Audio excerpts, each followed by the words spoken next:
welcome to every movie I've ever seen. This is a special March Madness edition where throughout the month of March I'm going to be reviewing Clive Owen movies tournament style to figure out which one is best. The movie I'm talking about today is Derailed. Now I was supposed to talk about this one tomorrow, but I got a little tired and didn't want to bother talking about it. So I'm talking about this today, and whatever movie I end up doing tomorrow, I'll talk about that tomorrow. And that just means the quarterfinals will be moved to Saturday instead of Friday. But it's no big deal. I'm still getting it done, and it's not like I had anything else planned for Saturday, Sunday anyway. So yes, Derailed. This is the third and final of the rummage sale Clive Owen movies that I saw.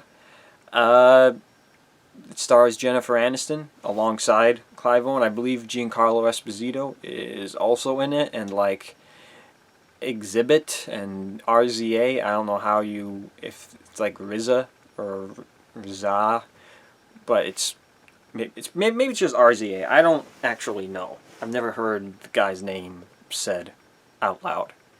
Was he in G.I. Joe? Was he in the second G.I. Joe movie, or am I thinking about somebody completely different? I know in G.I. Joe 2, there was like somebody who had initials for a name. You know, like MGC or something. I don't know. But anyway, that doesn't matter. This is Derailed. This wasn't very good either. It was kind of boring, I would say. I mean, potentially the plot was semi-interesting, I think. It's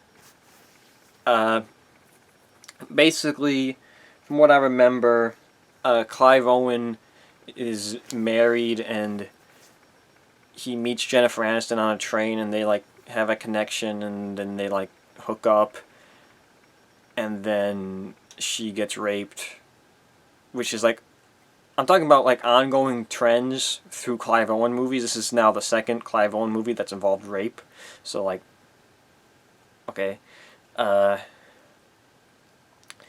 you can very easily make a Clive Owen movie. You just need Noah Emmerich, rape, and he needs to go to jail and have a brother, and you got a Clive Owen movie. There you go.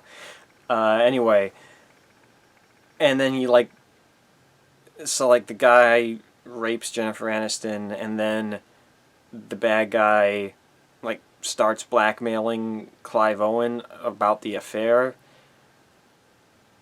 and he doesn't got the money, and he's trying to get the money and drama and stuff, and then there's the twist, I suppose. Spoiler alert if you care.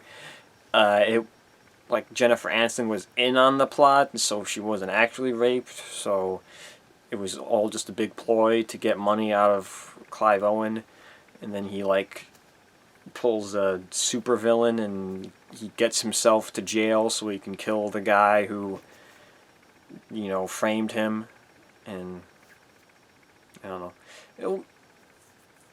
I mean, maybe kind of interesting. I suppose plot twists, turns, unexpected excitement, potentially. I don't know. The movie wasn't all that memorable, wasn't all that good. I feel like the movies that I've talked about so far that I've actually somewhat liked are the movies where Clive Owen is going to stick out specifically. With most of these rummage sale movies, I wouldn't even probably remember that Clive Owen was in them if he wasn't in 3 of them. It's like I've seen a lot of those rummage sale movies, and I'm sure I've forgotten several of the actors who were in them, except like the real memorable stuff. I remember Tom Hanks and Diane Lane was in Untraceable.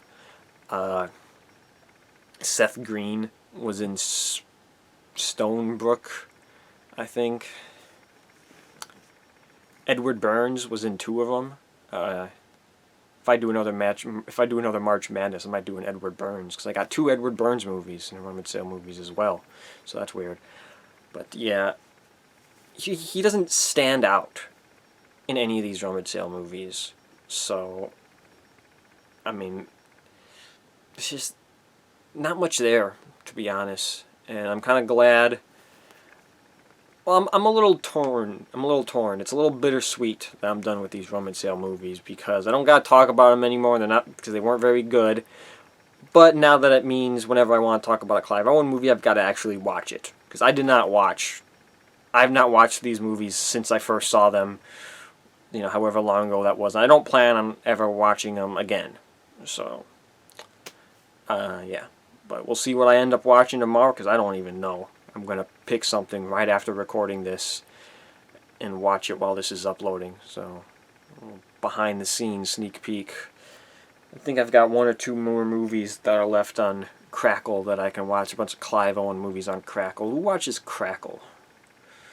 I guess they got stuff. Like, they have a couple originals, I think, which is weird. But anyway. Yeah, that's all I've got to say about Derailed.